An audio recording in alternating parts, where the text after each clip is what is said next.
Hi, I'm Adam Mayberry and welcome to this installment of Spotlight on Sparks. New places to live, work, and play right here in the city of Sparks. I'm at Victorian Square, the site and the home of the Best in the West Nugget Rib Cook-Off.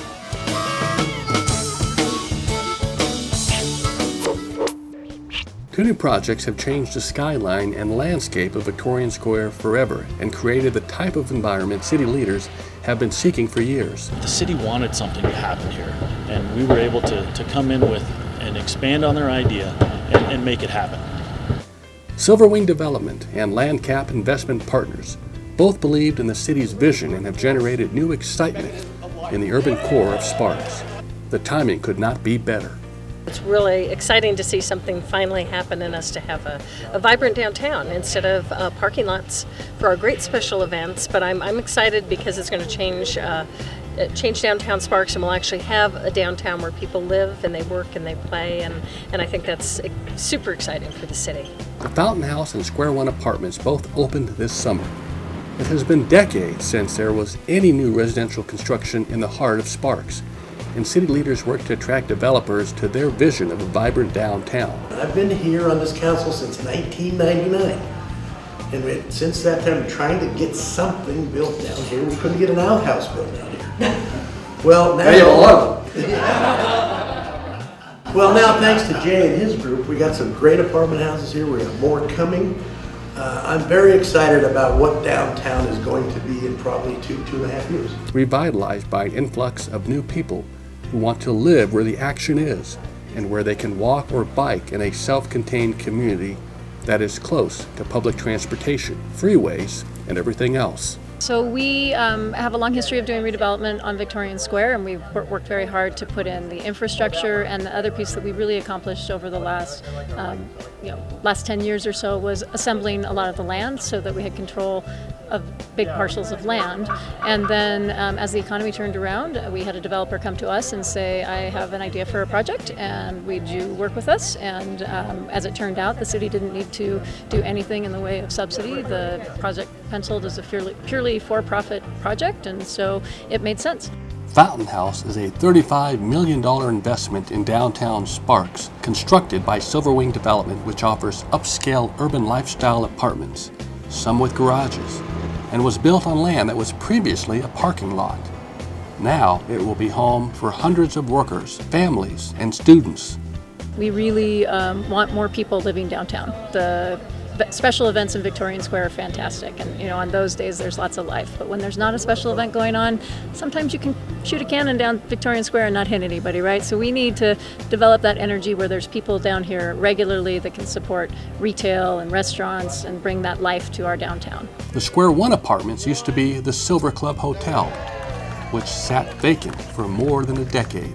LandCap Investment Partners converted the old hotel rooms into new urban chic apartments after stripping the property down to its base materials and rebuilt it with all modern and energy efficient systems, new elevators, and fire protection. With these two new projects, the vision for the downtown redevelopment district is finally realized. But LandCap Investment Partners is not done in Victorian Square. The San Juan Capistrano, California-based company is also redeveloping the old Bourbon Square Casino across the street and have renamed it The Yard.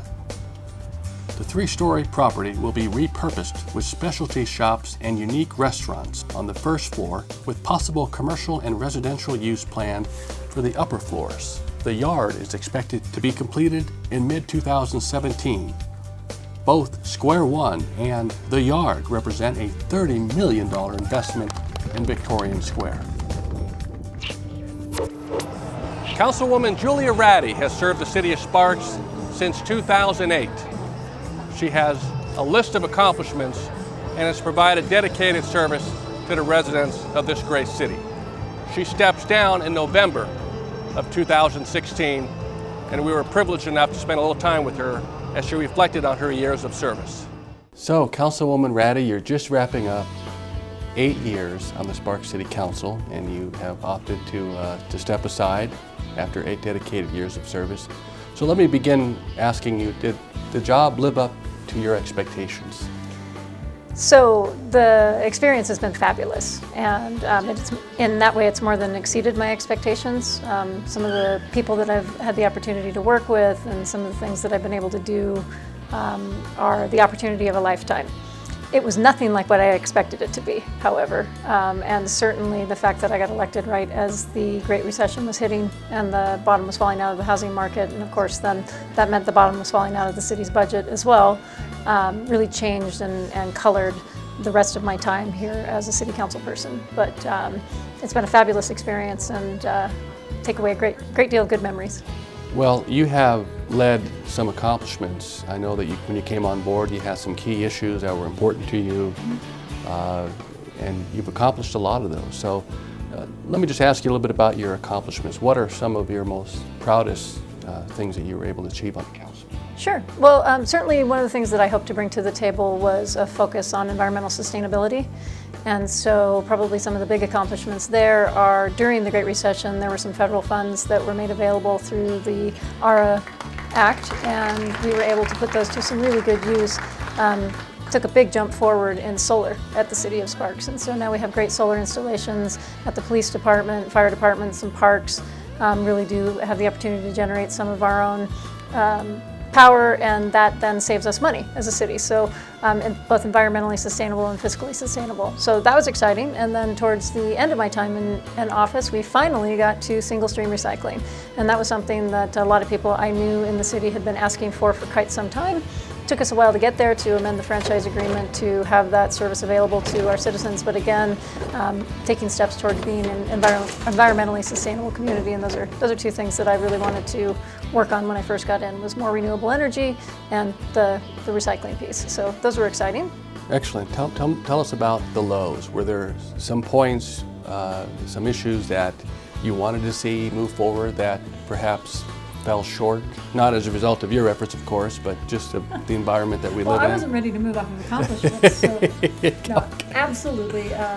There were many things that I didn't get as much done as I'd hoped to. So I think that probably the biggest piece that I hope my successor will really take and run with is the neighborhood preservation work. I mean, really, that's one of the main reasons that I ran for office. And we did get some things done. About a year and a half ago, we did pass some new neighborhood preservation ordinances. It makes it much easier for our code enforcement officers and gives them the right tools to be able to go out and make sure that we keep our neighborhoods in good shape, and when one of our neighbors perhaps isn't, that we have the tools that we need to address that. There's a lot of work to be done there, though. We've got a backlog that's significantly deep, and during the recession and the housing crisis, we just saw so many homes go into disrepair. So it's going to take years, really, for the city to recover from that. So, there's some good work there, and that I think that the team has the tools that they need now, but there's a timeline. We need some time for that to be effective. So that's probably my biggest disappointment, is that I didn't get as much done, or didn't see as much progress on neighborhood preservation during my time in office.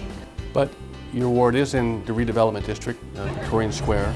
So tell us a little bit about some of the issues that you champion there, because you did make some progress. Absolutely. And you also spearheaded the renovation of Last Chance Joe. So tell us about that. Well, so those were two other big issues for me when I ran for office. One was historic preservation. So we'll start with Last Chance Joe. When the Nugget changed hands and they didn't see Last Chance Joe, who, if we don't know who Last Chance Joe is a 38-foot prospector that's lived on the front of the Nugget since 1958. So the new ownership of the Nugget didn't really see Last Chance Joe as part of their new branding, and so working with the Sparks Heritage Museum, we were able to rescue Last Chance Joe, move him to the front of the museum, and his restoration is underway. So again, I do think that tourists in general, particularly millennial tourists, are looking for unique experiences. They're looking for the character of a region. They don't want everything to look exactly the same as the city that they came from, and so keeping those unique treasures like Last Chance Joe is important. The other thing that's super exciting about Victorian Square right now is, of course, we're seeing building, and we're seeing building for the first time in a very, very long time. So that was something that was top of my list when I ran for office, which was, let's try to get some redevelopment going in Victorian Square. Let's try to get some activity down there. Now again, Great Recession hit. There's a bit of a lull, but we did do some really good work, which was assembling the parcels that would make it possible that when the economy turned around, that a developer could come in and have enough land assembled to do a project. And that's exactly what happened. What will Sparks look like in 2030? Well, we asked some people who will be the most impacted by the decisions that we make today. Kids. As part of the Ignite Sparks Comprehensive Plan public input process, kids at the Boys and Girls Club were asked to draw their vision for the future of the city. There were some interesting ideas, and at least one prediction that we hope doesn't come true. But if dinosaurs do come to Sparks in 2030, you heard it first right here.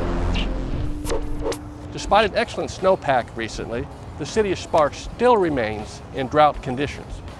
That's why water conservation is key, and having less to water is very important.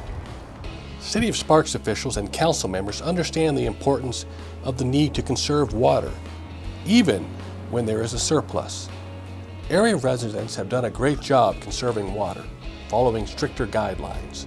But more can be done. Outdoor water use accounts for most of the water communities use, so the city is in process of implementing a turf reduction program. So we went out, we evaluated all of our turf space, and we came up with 15 different parks that we could either partially or entirely eliminate the turf. And some of them really aren't parks, they're just green spaces, green belts, that kind of thing in the downtown area. There are several locations around the city, including City Hall and Pocket Parks, which were identified as areas where ornamental turf could be eliminated. These are grass areas that are part of landscape features that have no park area value and are also costly for the city to maintain. And so we've chosen those areas to do the turf reduction on. Comes out to just under 200,000 square feet, or a little over 4.5 acres. And we estimate that we're going to save approximately 40,000 gallons of water a day by removing that much turf. And while some landscape features are being replaced by decorative xeriscaping where it makes sense, the city is actually adding more park space too. Stay tuned. This year we're not watering it and letting the turf die off, so that when we come in to, we'll dig out the turf, we'll replace it with DG, a kind of rocky sand kind of a mixture, and then we'll put some bushes in there for a little bit of greenery, low water usage bushes.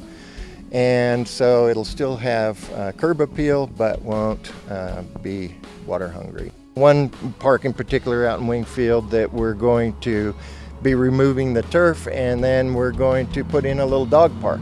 Here is a list of city parks and landscape areas that made sense for turf reduction.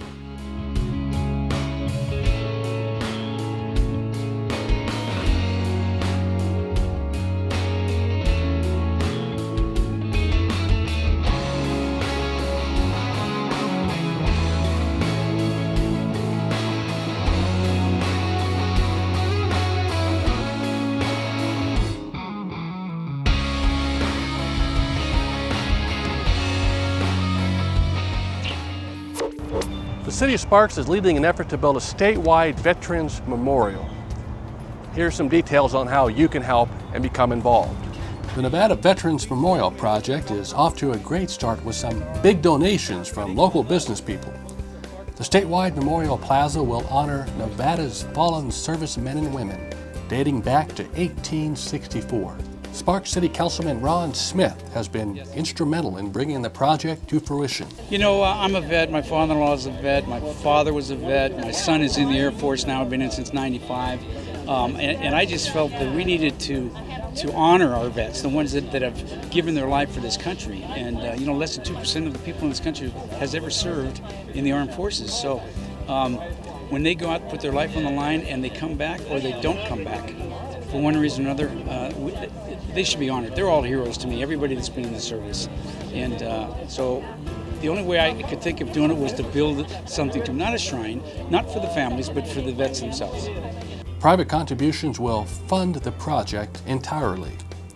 The plaza will be located at the southeast corner of Veterans Memorial Parkway and Gregg Street, and is being built in conjunction with the Veterans Memorial Bridge, and is expected to be completed in the fall of 2017. It will feature many symbolic elements representing Nevada, and will be a beautiful setting to honor those Nevadans who have made the ultimate sacrifice. Well, right now we currently have 838 names, and that's from when we became a state in 1864. There may be a few more right now, but that's what we have to go on the wall. For more information on how you can donate or contribute to the project, go to NevadaVeteransMemorial.org. The Sparks Marina, another unique gem and destination in the city, is full of special events and a numerous variety of water activities. The sun shines on the Sparks Marina as a U.S. Open watercross competition breaks the quiet with the roar of engines and the rush of water. This annual event is a fan favorite. It's hard to believe this great water resource is actually a recycling project. You see, this was once an eyesore, an empty and abandoned rock quarry. That is, until the city saw an opportunity to build a local treasure. If the marina wasn't there, it'd probably still be a big giant hole in the ground, which wasn't very eye-pleasing as you're driving through Sparks. It filled up a lot quicker than we thought it would because of the flood. It filled up in 2 days instead of 2 years. But the impact of that for our community, you can go out there every single day of the week, whether it's the wintertime or summertime, early morning or late in the evenings, and you see families out there walking, and it's been just a fantastic spot for people to come out and walk their dogs or walk with their spouse or their children. I think it's brilliant because it gives us a cool place to come and hang out. We're right off the highway so people can see the action. We're also right next to the hotel, so you get more people to come over and watch. I think it's a perfect location, honestly, for pro watercross. The Sparks Marina Lake is continuously recharged with fresh filtered water from an underground aquifer. This process is similar to an artesian well and produces a water quality that exceeds standards set by the U.S. Environmental Protection Agency for recreational use. The lake is monitored regularly to ensure excellent water quality. The facility is a vital part of the city's event programming, with families celebrating their birthdays and holidays here, swimming, or just playing in the park. As home to more than a dozen events each year, the marina sparks tourism and brings money to the city. Sparks, where can you go and just do everything you want to do? Today he's going to say at 4 o'clock we're going downtown to watch the cars come in from California. It's wonderful. I mean, what a great, whoever thought of doing that to make this venue like it is, fantastic. You can't really put a price on a sense of place. But for the city of Sparks, this park is a part of the experience.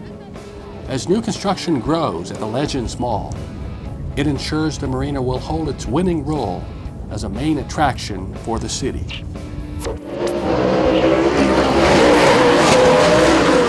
Similar to the man-made Sparks Marina, a former underutilized landfill in the foothills around Sparks has been repurposed into a 1.2-mile off-road racing facility, which now plays host to another national event, the Lucas Oil Off-Road Racing Series. Since 2012, Wild West Raceway, just outside of the city, has attracted fans from all over the country. Attendance has increased each year. The Lucas Oil Off-Road Racing Series is one of the most popular racing series in the country. It has major sponsors and a national TV contract with MAV TV, bringing more exposure to Sparks and Northern Nevada. There's nothing like Golden Eagle Regional Park and Sports Complex in the Truckee Meadows or even in the western United States. And even so, the park has exceeded the economic expectations of city leaders, bringing more events and tournaments than ever before. We knew there would be some impact. We just didn't know that it would be as huge as it is. We knew we would draw some regional events and possibly some national events, but we're getting phone calls every single day. More than 6 million people have visited Golden Eagle Regional Park and Sports Complex in Northeast Sparks since it opened in 2008. And that includes players and fans from as far away as Alaska and Florida, who come to enjoy the 15 synthetic grass fields and other first-class amenities. Each year, the economic impact of the sports complex has increased, and 2015 was a banner year. 50 tournaments or events brought in an estimated $22.8 million to the local economy.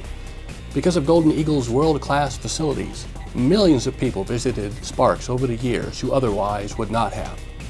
If you look at our parking lot, it's completely packed. They're bringing their mom and dad, brothers, sisters, grandparents, aunts and uncles, so the economic impact is just huge with the hotel rooms for just the teams, plus their parents and families, the meals, the entertainment that they're doing, the adults are gambling.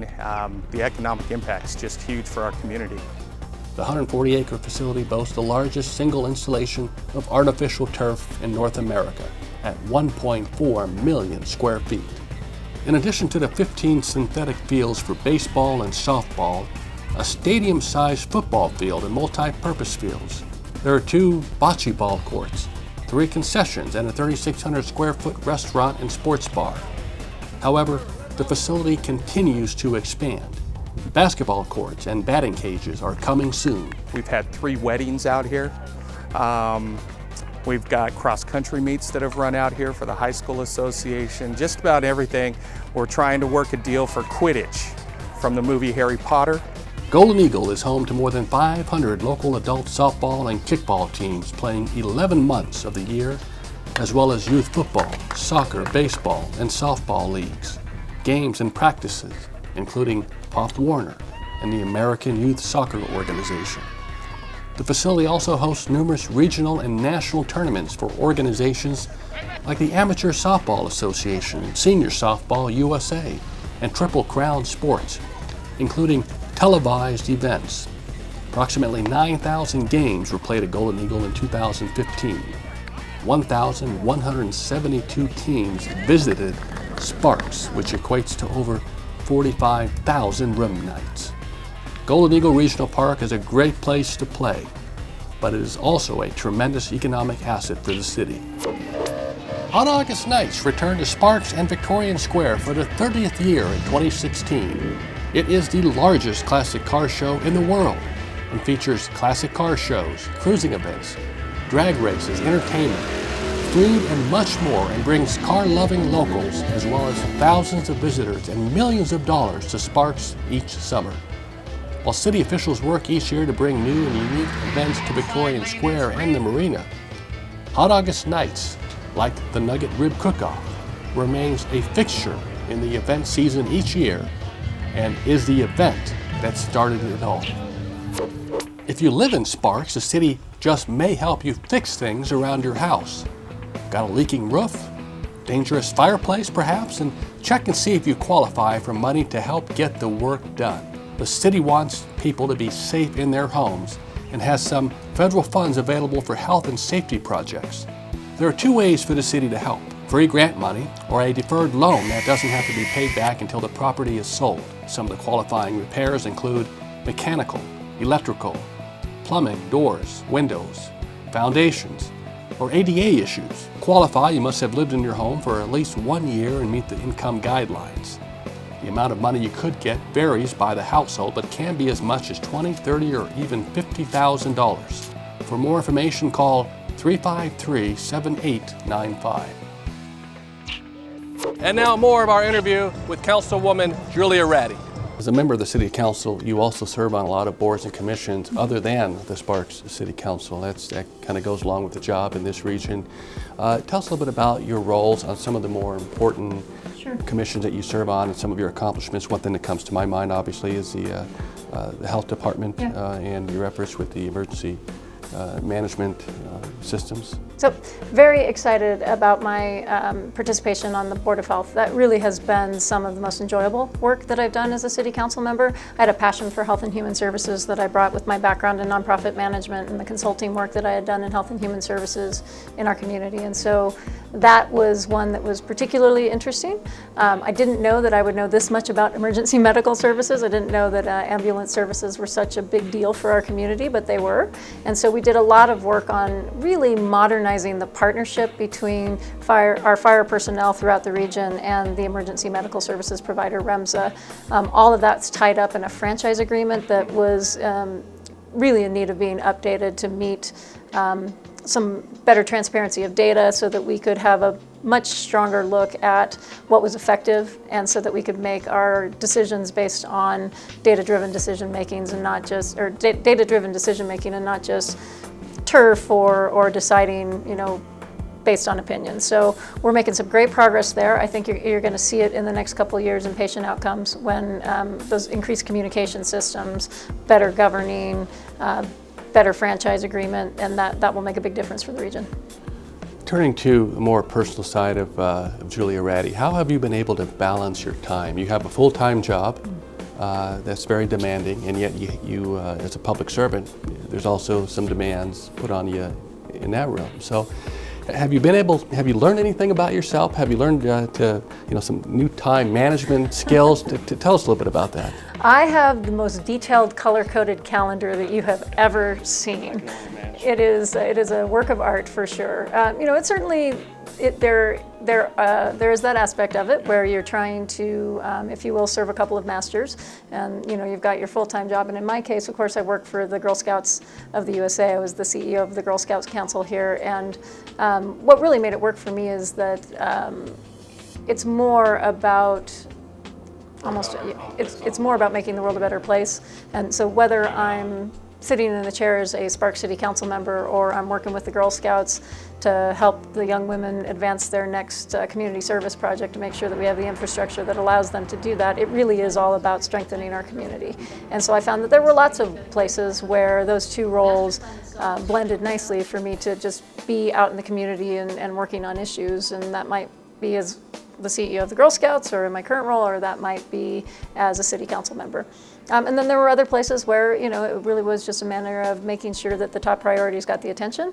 And so I feel like I did a good job of keeping that balance and making sure that, the people, the voters who put me here, got the responsiveness that they deserved from staff. They got my time and attention, and we got some things done. What's your perspective on this notion of regional cooperation relationships between Sparks, Marina, Washoe County, and elsewhere?